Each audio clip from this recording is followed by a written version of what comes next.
tourne en tout cas. On sort mal à 63 000.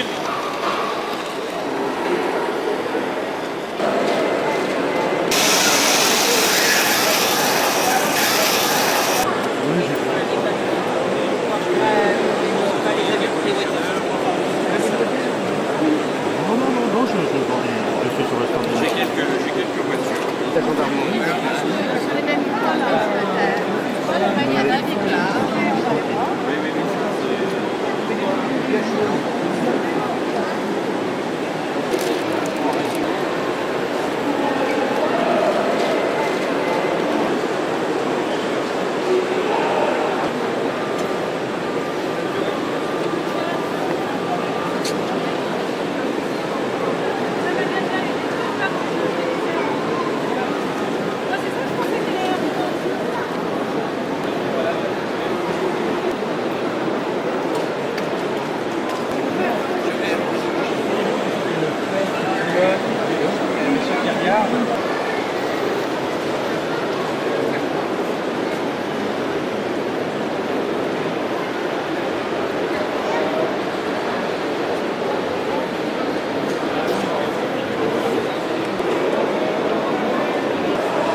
Une canette de bouteille à la rigueur, bon.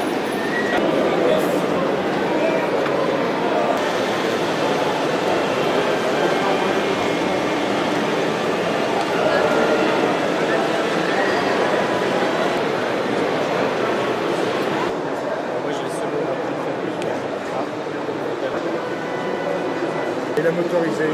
C'est rigolant. Avec les effets.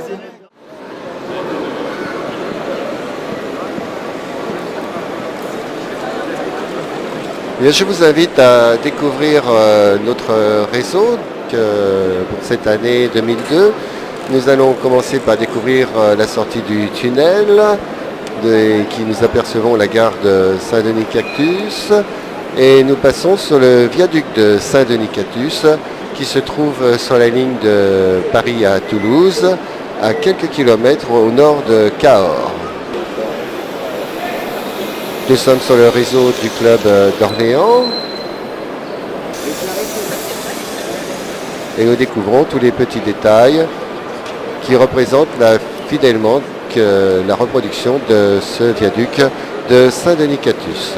Nous apercevons maintenant une petite gare, mais cette gare donc est pour un train à voie métrique. Nous découvrons la voie métrique alors qu'au-dessus nous apercevons la ligne en double voie.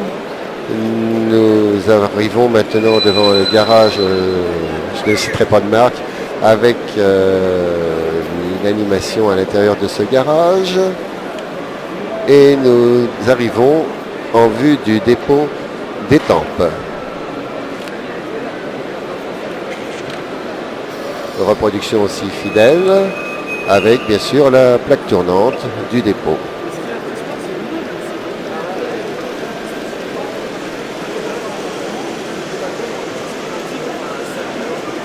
Revenons sur la ligne à double voie et nous apercevons un train à l'arrêt de la gare de La Motte-Beuvron. La Motte-Beuvron, donc à nouveau, c'est toujours une réalisation du club d'Orléans, de notre ami André Pina, et bien sûr avec la reproduction fidèle du site de La Motte-Beuvron, avec entre autres un restaurant qui est conseillé aux amateurs de bonne chère.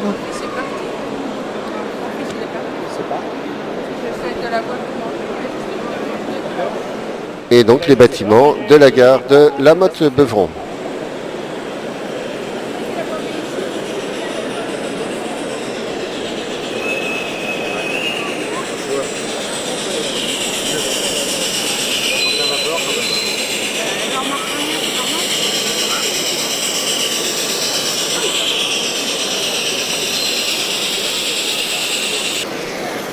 En sortie de gare, nous allons apercevoir la ville de la gare la ville de La Motte-Beuvron. Voici la sortie des quais de la gare de La Motte-Beuvron. L'année dernière, je crois, on a eu la gare qui est partie de la DRL.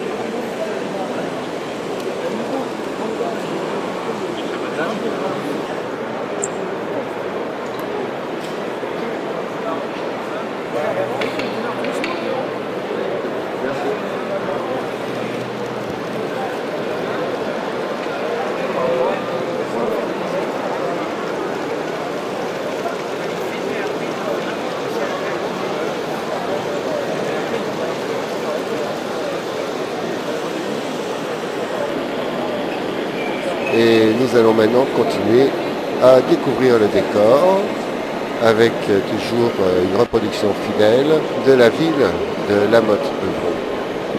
Donc nous sommes toujours en région de Sologne.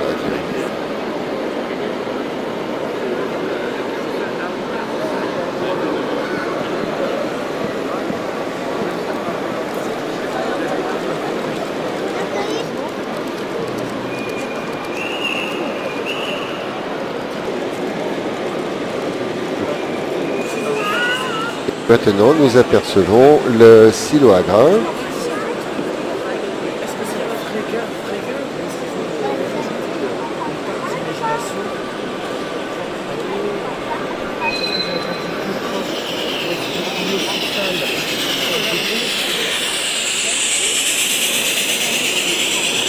Le silo à grains avec une animation lumineuse. Et maintenant, nous apercevons la sous-station d'Auvilliers, toujours sur la ligne Paris-Toulouse, qui alimente en courant électrique la caténaire.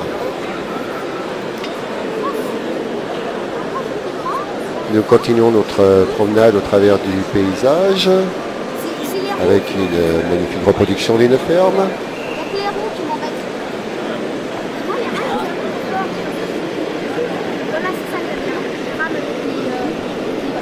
Et maintenant, nous arrivons sur la réalisation du club de Pontocorvo, avec ici une petite chapelle qui voisine une charmante chaumière normande, très fidèlement reproduite, avec son toit en chaume.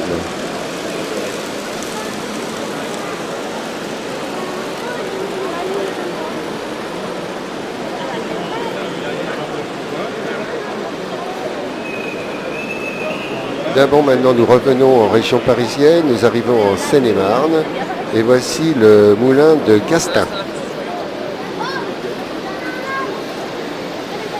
Du moulin de Gastin, nous arrivons en région Midi-Pyrénées. Nous voici sur le canal du Midi, devant le site du Sommail. Canal du Midi, qui est une réalisation du baron Pierre-Paul Riquet.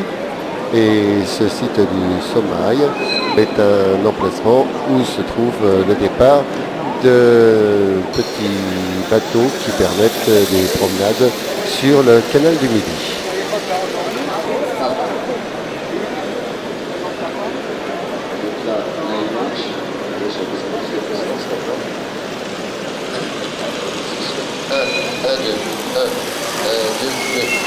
Nous apercevons maintenant le château de la voûte Polignac. Nous sommes dans la région du Puy-en-Velay.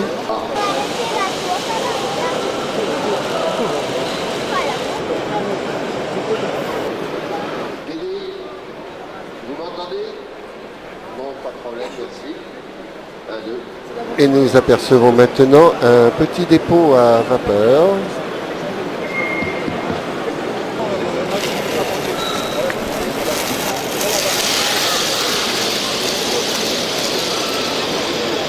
Sur ce petit dépôt se trouvent des reproductions de motrices à vapeur qui sont des reproductions artisanales. Donc la rotonde et le dépôt.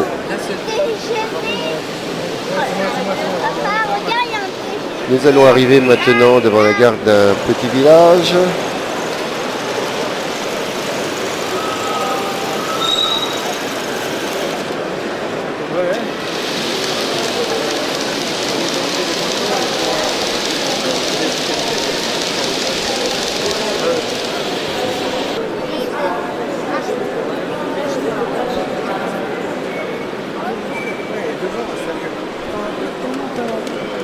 Le bâtiment de la gare et la reproduction de la gare de Figeac.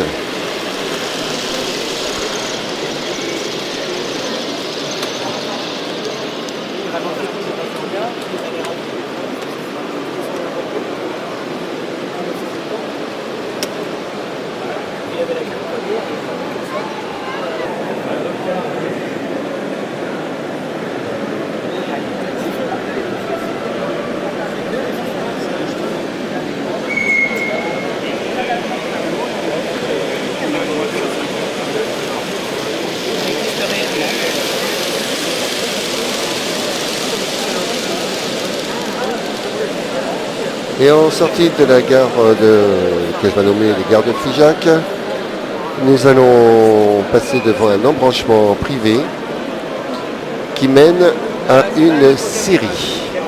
Le personnel apparemment est en plein travail. La caméra n'est pas sortie.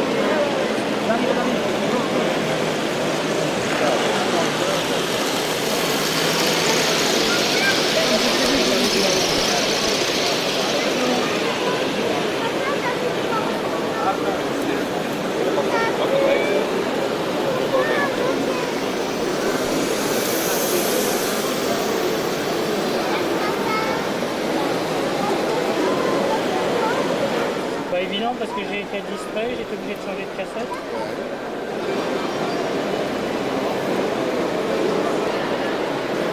Notre promenade ferroviaire nous ramène en région parisienne et nous apercevons maintenant un petit hameau Briard. Nous sommes dans la région de Meaux, nous sommes dans la Brie.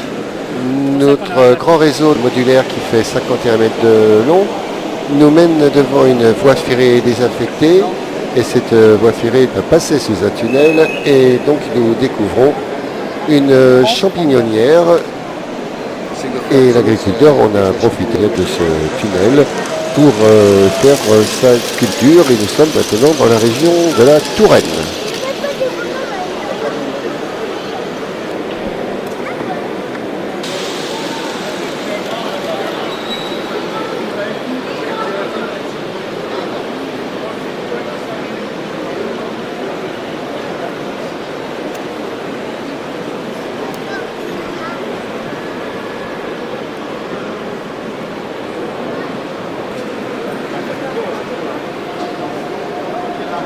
Nous allons franchir maintenant un pont sur la rivière de l'Inde. La rivière est fortement polluée.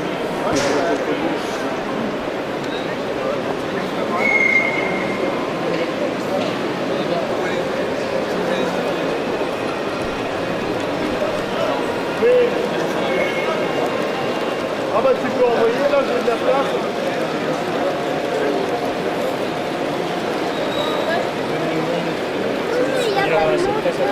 À proximité donc du pont, nous pouvons remarquer les vignes et nous arrivons maintenant sur le réseau du club, les modules du club de Compiègne, avec ici une gare de campagne avec sa cave à vin. Nos amis du club sont peut-être amateurs de cette boisson. Je vais le faire partir. Trop tard.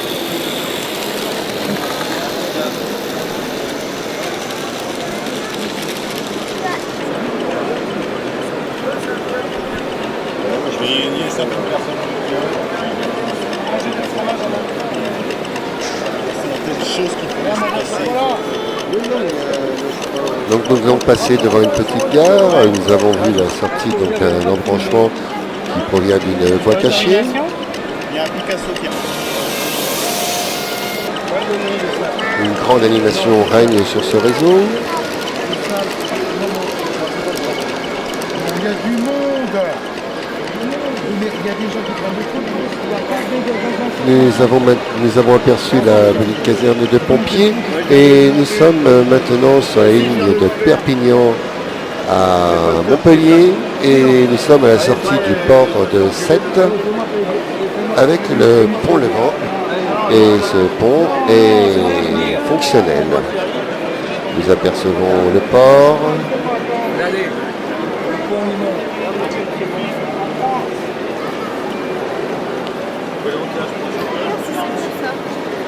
Regardez le pont Limon. Ça sera sûrement. Regardez le pont Limon. Ça sera sûrement trop long. Et la plage où déjà quelques baigneurs profitent du soleil méditerranéen. Puisque nous avons vu le pont de Sète, voici une évocation du cimetière où repose Georges Brassens.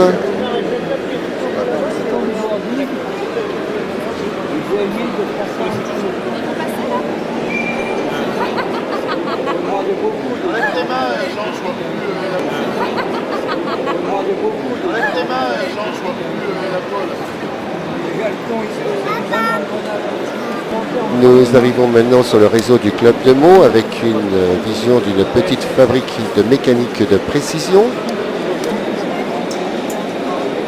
Si ça bouge. Nous retrouvons une église avec son petit cimetière qui se trouve autour de l'église et aujourd'hui, eh bien, c'est un jour funèbre puisqu'un convoi rejoint cette église pour une messe funéraire.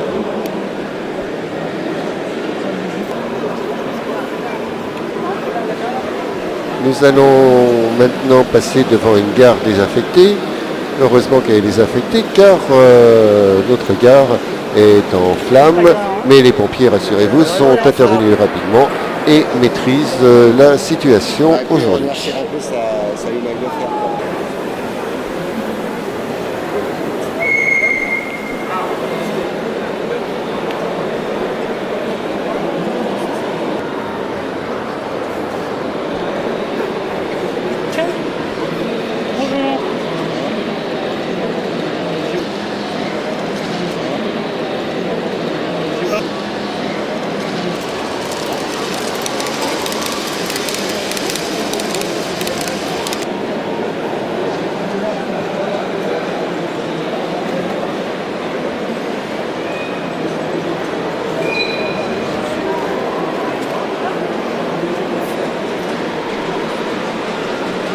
Notre promenade continue. Nous arrivons donc à une grande courbe. Une grande courbe qui nous mène sur le réseau du club de l'Agathe.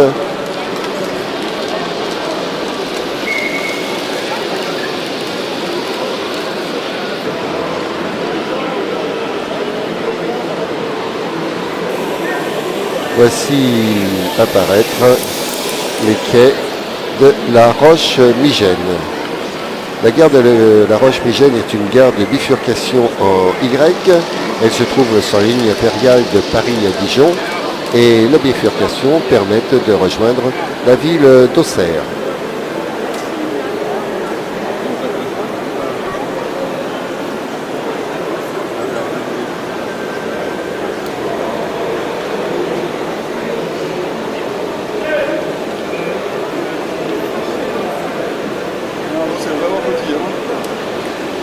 En sortie de gare, nous avons le dépôt de la Roche-Migène et c'est le club de Chalette-sur-Loing qui nous a proposé cette réalisation.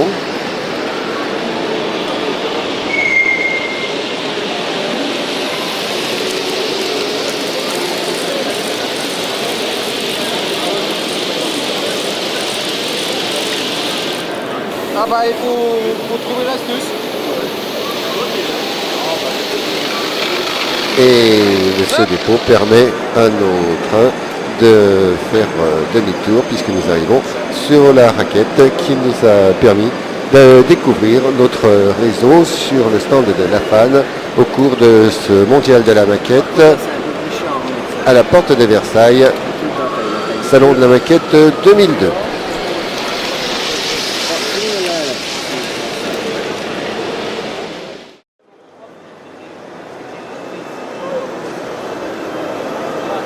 Eh bien, bonjour à tous, merci de venir aussi nombreux autour de notre grand réseau modulaire présenté par l'AFAN, l'association française des Amis du N.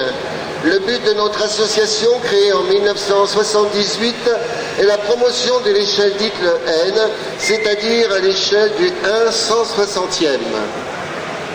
Au travers du défilé qui se prépare, nous allons maintenant vous présenter le résultat de longues années d'efforts et de dévouement de nos adhérents en association avec les clubs, les constructeurs et les artisans qui nous permettent de vous présenter donc ce grand réseau de plus de 51 mètres de façade pendant ces 9 jours de salon.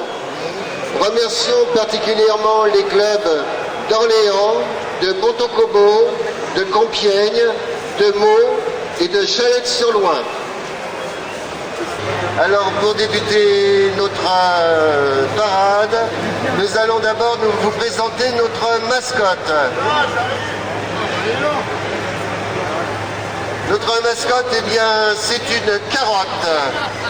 Parce que vous savez bien qu'une carotte porte des fans, et à la fan, on est fan de carottes. Notre carotte est pilotée par le lapin, très célèbre lapin Bugs Bunny.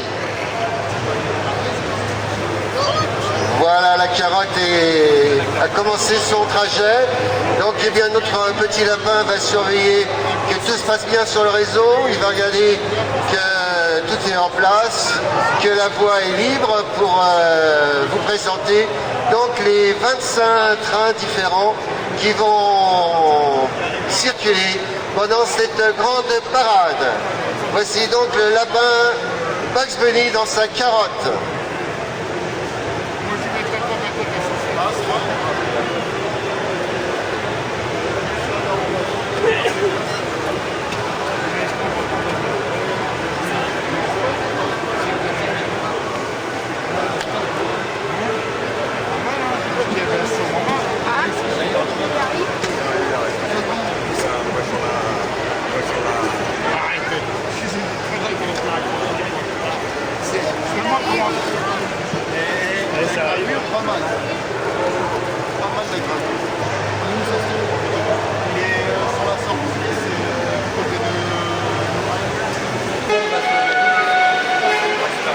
Ah ouais. Non, c'est pour commencer leur machin.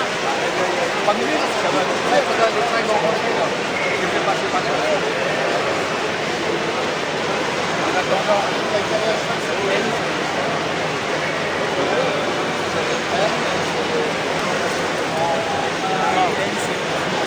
Voilà.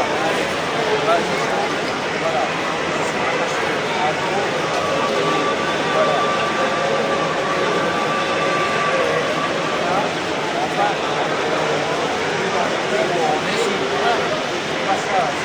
Un petit train de musée.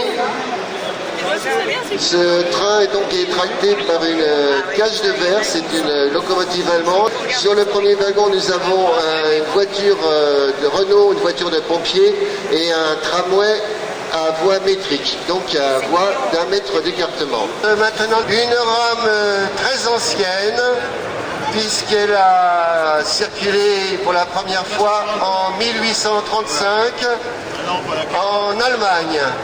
C'est une locomotive, donc elle porte le nom de rame Adler, c'est le nom de la locomotive, mais c'est une locomotive d'origine anglaise de la très célèbre marque Stephenson. Comme vous pouvez le remarquer, les voitures voyageurs n'ont pas du tout l'allure que nous leur connaissons aujourd'hui.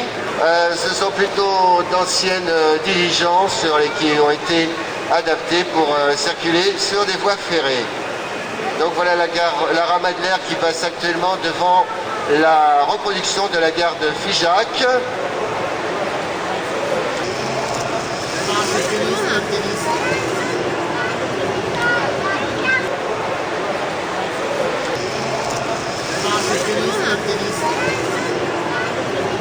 La première concession pour l'établissement d'une voie ferrée française fut accordée en 1823 entre Andrézieux et Saint-Étienne. De là date la largeur de nos voies ferrées, identique à la voie ferrée anglaise, pionnière donc en la matière, qui avait choisi l'écartement de 4 pieds et 8 pouces, ce qui correspondrait, selon la tradition, à l'écartement des roues du carrosse royal.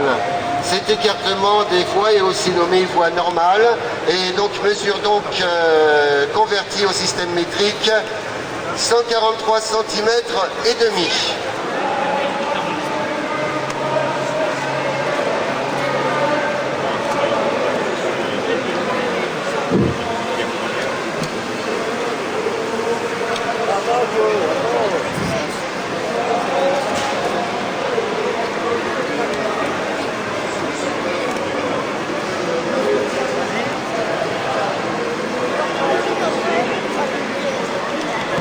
Maintenant, nous devrions voir arriver un tramway de service qui permet d'amener du personnel.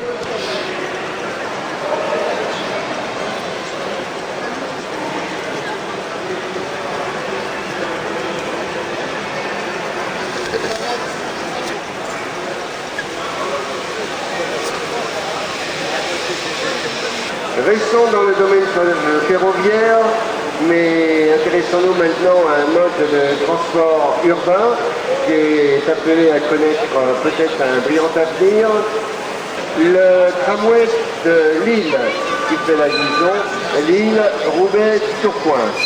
Et une autre tramway est à la décoration de l'agglomération urbaine de Lille. Donc bande verticale légèrement en oblique, rouge et blanche. À la suite, nous voyons apparaître un autorail. C'est un autorail à vapeur. Cet autorail est d'origine allemande, il a été récupéré après la Seconde Guerre mondiale et rattaché au dépôt d'Île-Napoléon à Mulhouse. Cet autorail à vapeur donc faisait la navette entre Mulhouse et le dépôt d'Île-Napoléon et vous pourrez constater que la cabine de conduite est plus large que le reste de l'engin. Cela permettait au conducteur de la machine de circuler dans les deux sens de circulation sans avoir à passer sur une plaque tournante. Alors maintenant arrive le train Orient Express. Ce train est tiré par une 231A. C'est une machine d'origine bavaroise, donc qui était confisquée à l'Allemagne, je crois après la Première Guerre mondiale. Et donc ce train Orient Express assurait la liaison entre Paris et Istanbul. Ce train a connu de nombreuses aventures, des itinéraires différents, et bien selon les conditions politiques des pays traversés. Et aujourd'hui, ce train circule à nouveau, mais sous l'égide d'une grande marque, d'une grande société de voyage de luxe, tous les 15 jours en période estivale, entre Paris et Venise. Maintenant, une rame de voiture à 3 essieux, elle est tractée par une 230F d'origine Est, et ce sont des voitures prussiennes à portière latérale à 3 essieux et un lanterneau.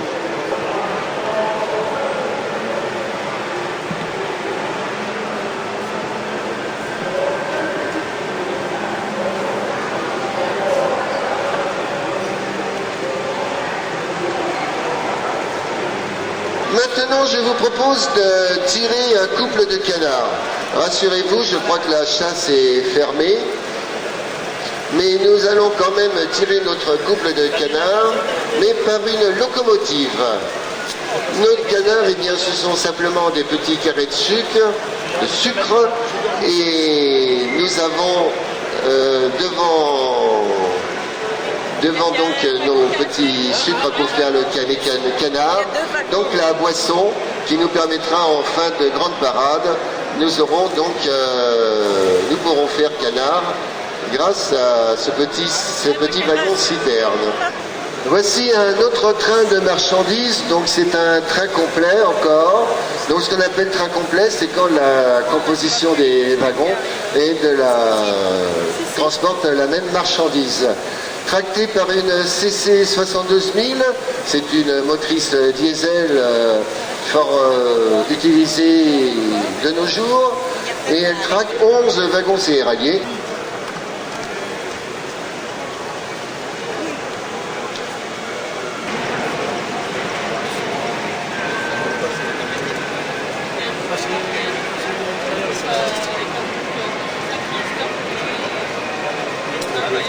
Maintenant, une rame Romy. Normalement, elle est tractée par une BB 65000, mais suite à un problème, ça arrive parfois à la SNCF. On fait des changements de machine exceptionnels. Et ici, donc, ça va être une locomotive à vapeur, une 040 à Tender, qui va tracter donc cette rame Romy. Les voitures donc sont démétallisées Est, nommées Romilly, du lieu de leur fabrication. Elles furent mises en service en 1957 et avant leur date de retrait en 1985, elles ont circulé sur toutes les régions dans des relations omnibus au départ des grandes villes. Maintenant, un autorail, c'est le X3800. avec sa remorque. Et cet autorail a été surnommé Picasso à cause de sa cabine surélevée et excentrée, comme le nez des personnages du peintre. Il reste le plus populaire de tous les autorails, ayant circulé durant près de 40 années sur toutes les lignes chemin de fer et particulièrement les lignes secondaires. Cet autorail est un train complet à lui seul puisqu'il y a un compartiment de première classe, un de seconde classe, des toilettes et des WC ainsi qu'un local à bagages. De plus, il est conçu pour ne demander qu'un entretien réduit, y être garé et pour circuler plusieurs jours sans entretien. Et bien sûr, cet autorail donc pouvait être conduit dans les deux sens de circulation grâce à cette cabine de conduite surélevée et excentrée et le conducteur donc qui était installé en position latérale. Voici un autre autorail symbolique des circulations SNCF, c'est l'autorail panoramique. C'est une fabrication des usines Renault aussi, c'est le X4200. Il a été mis en service en 1959. Il a quitté les lignes SNCF en 1986 pour continuer une vaillante carrière grâce à des associations de sauvegarde qui font circuler cet autorail sur des lignes touristiques.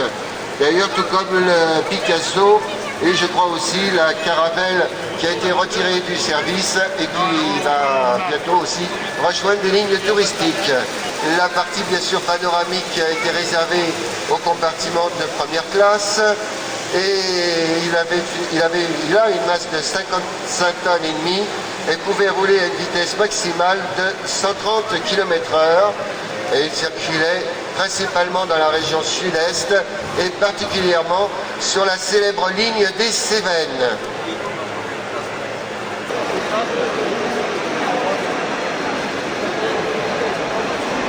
Voilà un EAD X4600. C'est un élément automoteur double de la série donc X4600 pour l'élément moteur et XR8500 pour la remorque.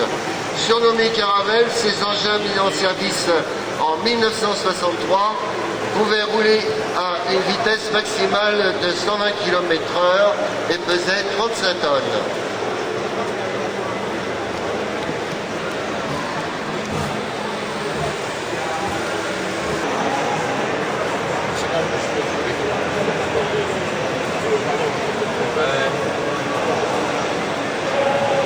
Laissons la place maintenant à un train de marchandises qui laisse augurer le futur transport rail, route, qui, espérons-le, donc connaîtra un brillant avenir. Donc notre rame Kangourou est tractée par une BB 25000 en UM, donc une UM de BB 25000. Et donc nous avons des wagons porte-containers. Je ne citerai pas les marques, mais ce sont ceux qui sont pratiquement en tête. Et nous avons donc des wagons Kangourou. Pourquoi sont-ils nommés Kangourou? Car il y a une sorte de partie surbaissée qui donne la forme d'une poche, comme ce wagon-ci. Et donc ce sont des remorques routières, de camions semi-remorques qui sont installés sur ce train.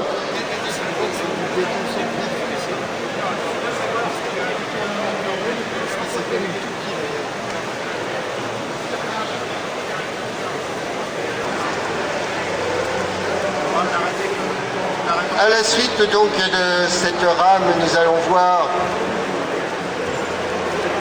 un train de marchandises, c'est ce que l'on appelle un train complet, car eh bien, les wagons portent tous la même matière, et là ici ça va être une rame de wagons minéraliers de la SGW, qui est composée donc de 31 wagons minéraliers.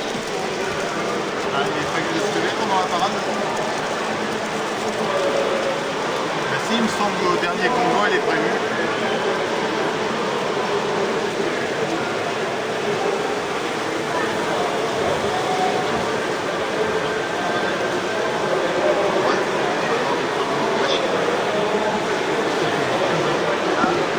D'accord.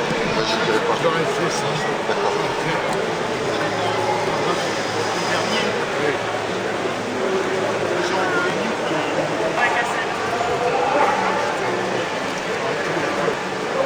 bien sûr la rame roule à petite vitesse parce qu'imaginez-vous le tonnage actuellement en réalité que tracterait cette motrice.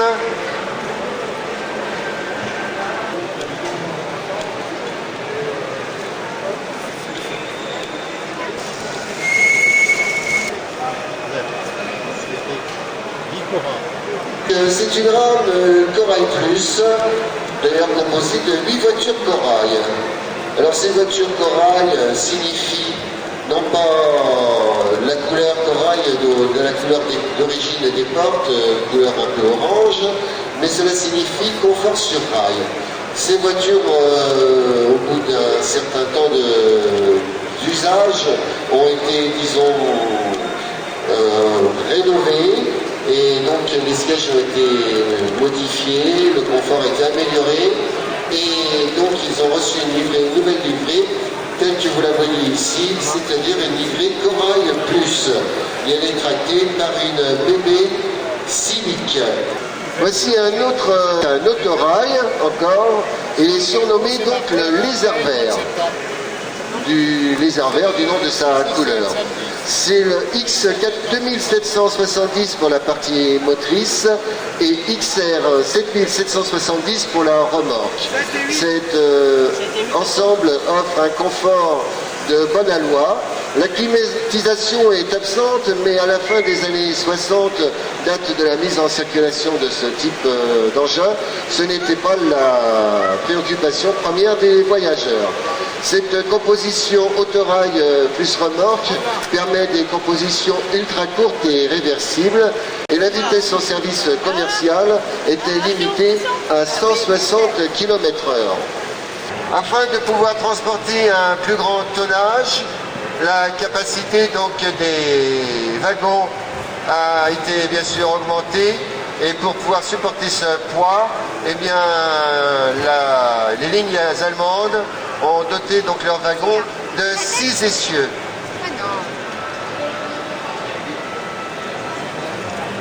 Théoriquement, ce train devrait être composé de 52 wagons. C'est une unité multiple de machines allemandes.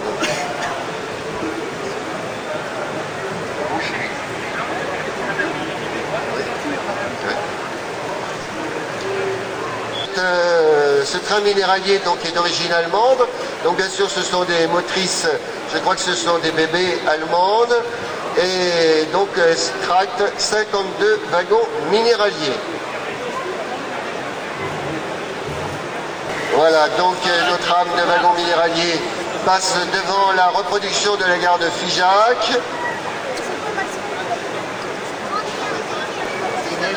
Ils en ont relevé un parce qu'il était trop lourd celui-là.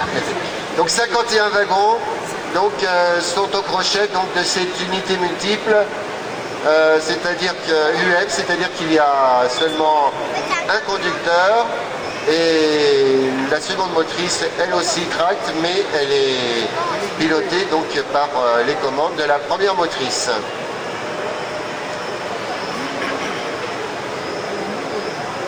Alors nous avons un train magnifique, non seulement par sa composition, mais aussi par sa longueur exceptionnelle. Je vous rappelle que sur les lignes SNCF sont en train d'être étudiées de la circulation de trains de plus d'1 kilomètre de long. Donc aucune surprise de ce niveau-là. Alors pendant quelques instants, je vous propose de quitter les voies ferrées françaises pour faire un petit clin d'œil à nos amis de la Engauze Society, qui est notre équivalent de la FAN mais en Angleterre et qui sont présents à côté de nous. Ce train donc qui va arriver dans quelques instants est un train de fret classique mais anglais, donc les trains anglais possèdent un gabarit un peu plus réduit que celui de la France. Il est tracté par une motrice, c'est une CZ59 de fabrication artisanale au nom d'une compagnie privée qui est l'ARC. Alors va approcher de nous une rame train de nuit. train de nuit. Ce sont des voitures T2 avec le marquage TEN, Trans-Euro Nuit. Alors ce sont des voitures internationales, France, Allemagne, Suisse et Italie ont construit ce type de voiture et sont vouées à des relations tant nationales qu'internationales. Donc maintenant nous allons voir un train de nuit. Oh, du jus là-bas. Un train de la DBAG.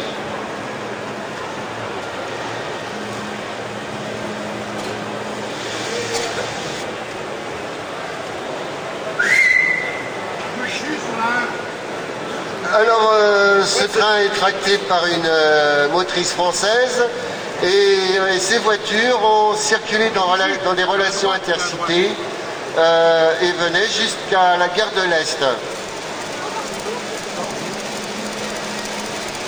Voici donc cette composition avec apparemment des voitures, des porte-voitures. Donc c'est un train de nuit auto-couchette. Donc il vient d'Allemagne. À la suite, nous allons voir revenir des rames de marchandises avec les célèbres voitures Cerna, société donc de la dépendante, une filiale de la SNCF, me semble-t-il, qui s'occupe justement de tout ce qui est transport de convoyage fret. Et ici, il va être tracté justement par la BB 7200 qui porte justement ces fameuses livrées fret. Ensuite, nous allons voir un train de très grande valeur. Ce train a été utilisé l'année dernière et peut-être aussi les 2-3 années précédentes, puisque c'est le train de convoyage de la monnaie euro. Nous avons en tête une BB 67400. Derrière se trouve une voiture corail dans lesquelles se trouvent des gendarmes mobiles qui étaient armés jusqu'aux dents. Derrière cette voiture corail se trouvent 4 wagons couverts à bougies dans lesquels se trouvait la monnaie européenne. Et une seconde voiture corail est à la suite, dans laquelle se trouvent à nouveau des gendarmes. Et en fin de convoi, nous avons une autre BB 67400 en remorque, mais elle est placée là dans le cas d'une éventuelle attaque, afin que le train puisse revenir sur ses pas et être mis en sécurité. Donc les wagons couverts transportaient plus de 400 tonnes de monnaie. Voilà, maintenant c'est le train de fric. Il y a le train de fric. Le train de fric. On va le détourner, le train de fric. Hein. Et ben le train de fric est détourné. Vous le verrez pas. Et voilà, le train de fric. Maintenant, nous allons voir une rame marchandise. Donc c'est une BB 63000. Elle a été produite à partir de 1953 à 1706 exemplaires. Et cette machine est omniprésente dans toutes les régions de France. Et aujourd'hui encore, elle assure malheureusement toutes les tâches qui lui sont confiées. Traction de trains voyageurs, omnibus ou express, pour les manœuvres, pour les trains de travaux, utilisation dans les triages marchandises et aussi la traction de ces rames marchandises jusqu'à leur lieu de destination. Et en fin de convoi, donc nous avons 3 wagons citernes et on peut citer la marque puisque je crois qu'elle a disparu, sur lesquels se trouvent les inscriptions du bonnet. Ça y est, il y a un peu de réponse. Et en précisant donc ces wagons ont été peints à la main. Revenons à la France, mais avec une rame train Europe Express d'origine hollando-suisse. C'est le Cisalpin, entre autres, et 5 automoteurs composés de 6 voitures ont été acquises en commun par les Hollandais de la NS et les Suisses de la CFF. Ces rames quadricourants ont pris en charge donc des relations TEE, c'est-à-dire Trans-Europe Express, telles que l'Edelweiss, qui faisait la liaison Amsterdam-Bruxelles-Zurich, Étoile du Nord, Paris-Amsterdam, et l'Oiseau Bleu, Paris-Bruxelles. Nous allons voir un autre train allemand, mais cette fois qui n'est pas autorisé à circuler en France, quoique ce train est peut-être connu par certains d'entre vous, puisque c'est le Talgo pendulaire.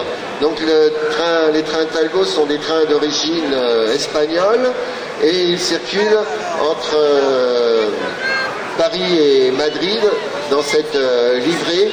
Mais donc les trains Talgo pendulaires qui circulent en France sont des trains, ce qu'on appelle à géométrie variable. Et la Deutsche Bundesbahn a été séduite par ce mode de transport très confortable, un Talgo pendulaire, mais aux couleurs donc de la DB.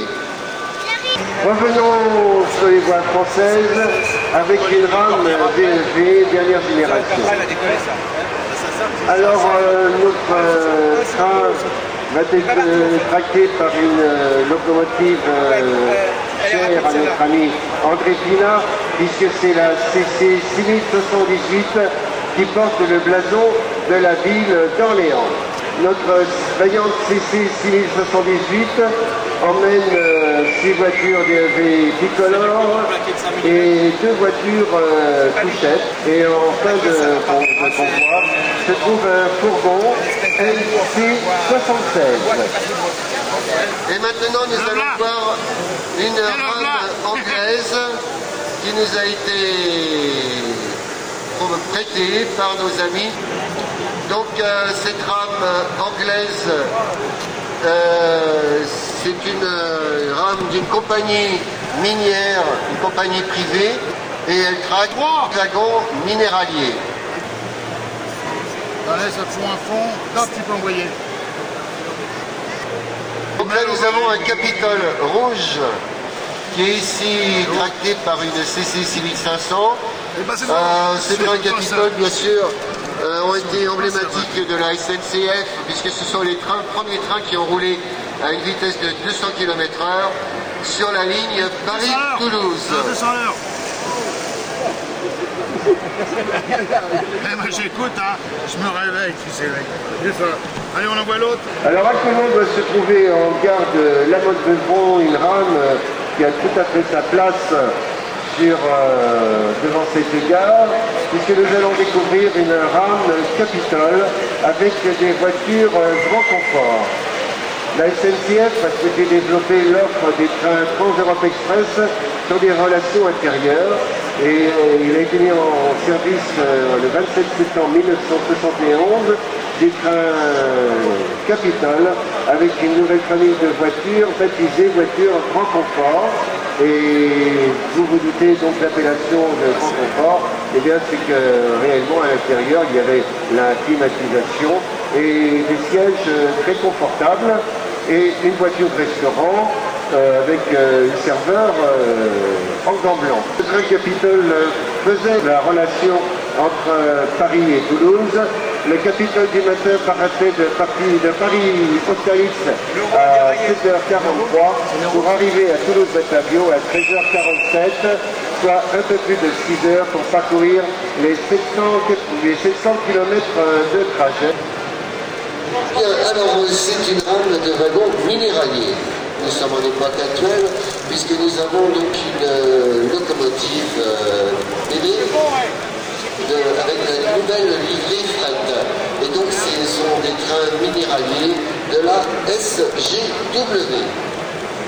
Donc ce train traque 30 wagons remplis de charbon qui se dirigent bien sûrement vers une usine EDF utilisant encore l'énergie thermique.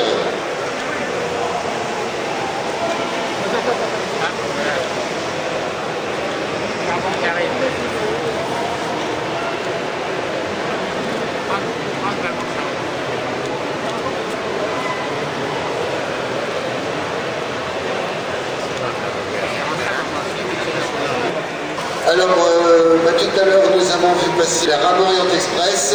Je vous disais donc qu'il continuait toujours à circuler donc, sur des relations de prestige, mais ils sont aussi parfois utilisés dans ce qu'on appelle des trains forum, c'est-à-dire eh bien, ce sont des voyages d'entreprise et souvent donc, on fait appel à ce type de voiture dans une composition un petit peu non homogène.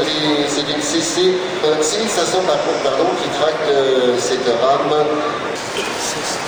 Revenons au trafic marchandises avec une rame de wagons citernes.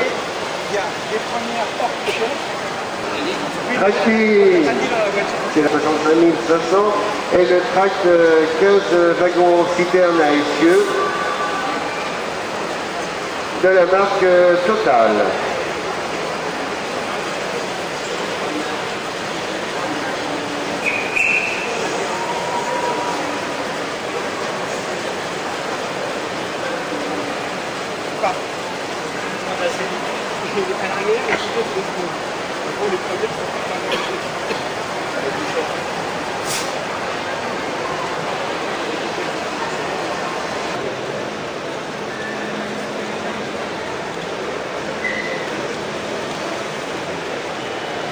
Nous allons revenir aux voitures voyageurs, mais cette fois pour des relations régionales. Ça va être un TER, c'est-à-dire Train Express Régional. Donc il porte les couleurs de la région centre. Ce sont des voitures Corail, exactement des voitures Corail Plus, car ces voitures ont plus de 25 années d'existence. Et donc il y a eu une révision générale. Les sièges ont été modifiés, modernisés. Les trains ont reçu une nouvelle peinture, une nouvelle livrée. Et donc ici, c'est une rame TER tractée par une BB 25200. Maintenant, nous avons une rame de train de nuit autocouchette. Ce sont des voitures TEN. Alors c'était une CC 6500 maurienne. Et donc ces voitures sont des voitures internationales au logo français, suisse, allemand et italien. Vas-y, ils savent pas là-bas.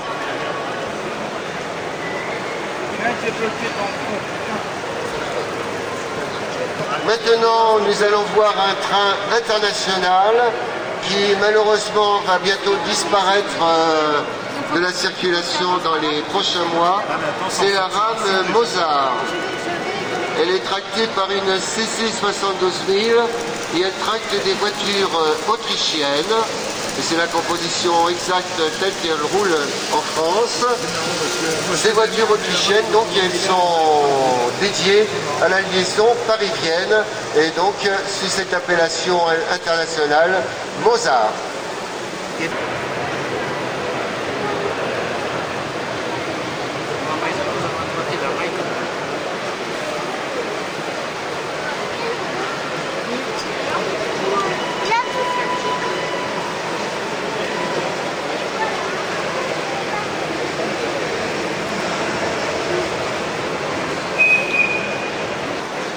Maintenant, nous allons laisser la place au TGV. Nous allons voir un TGV, donc ligne de cœur. Vous savez que les TGV furent conçus en 1978, rame d'une longueur de 200 mètres et 19 cm, avec une capacité de 368 places, peuvent rouler à 270 km/h, comme le TGV actuellement que nous voyons passer, qui est un TGV ligne de cœur. Et ce TGV donc fait la liaison entre Paris et Genève. Regarde le train, on va vous sauver là.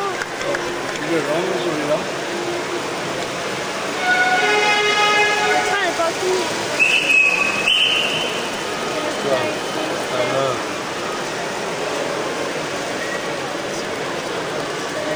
Voici le TGV La Poste. Il a été mis en service en 1978, il a une masse de 418 tonnes et il est chargé de la liaison rapide du courrier entre Paris et Lyon à une vitesse de 270 km/h. La motrice est un TGV donc bicourant avec 2 motrices et 8 remorques postales normalement avec le célèbre marquage que nous reconnaissons, celui de La Poste.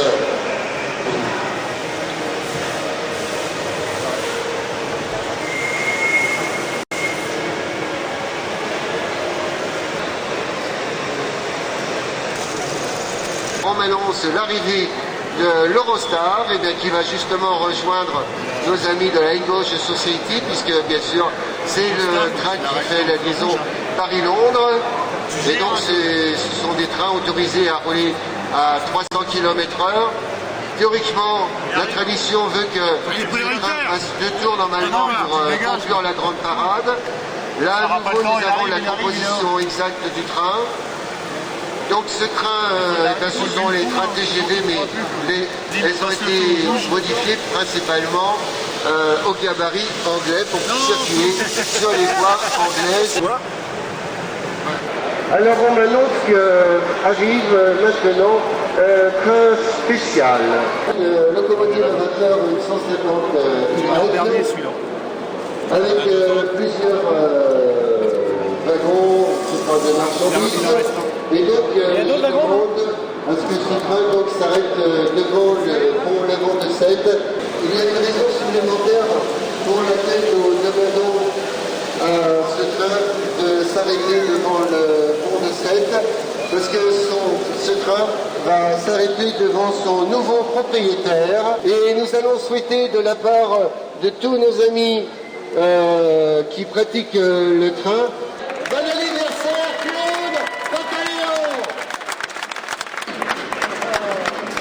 Et quant à vous, chers amis publics, eh bien, je vous remercie de vous être arrêtés devant notre stand de la FAN et nous vous donnons rendez-vous maintenant pour l'année prochaine pour un stand encore plus important, encore plus merveilleux, car le réseau que nous vous préparons pour l'année prochaine sera un réseau international. Je vous dis que tout de suite qu'après notre grande parade, n'hésitez pas aussi à admirer encore tous les petits détails présents sur notre réseau et de vous arrêter devant le réseau de Vincent Burguin qui vous présente le réseau d'Hénecourt faisant 12 mètres de façade. La Grande-Bretagne est aussi représentée par la English Society, l'équivalent anglais de la FAN, qui expose un réseau aux paysages du nord de l'Angleterre.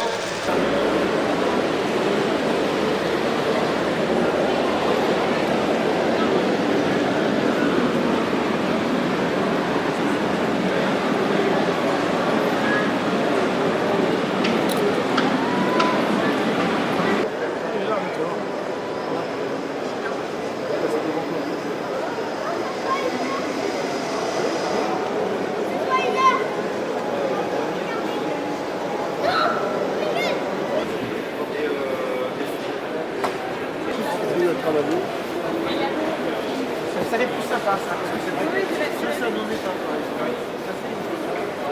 C'est vrai.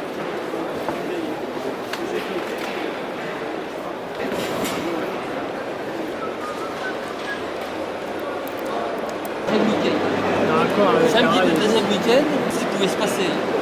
Je commence à me gratter la tête.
Je voudrais remercier tous ceux qui, pendant cette semaine, ont fait en sorte que tout fonctionne correctement.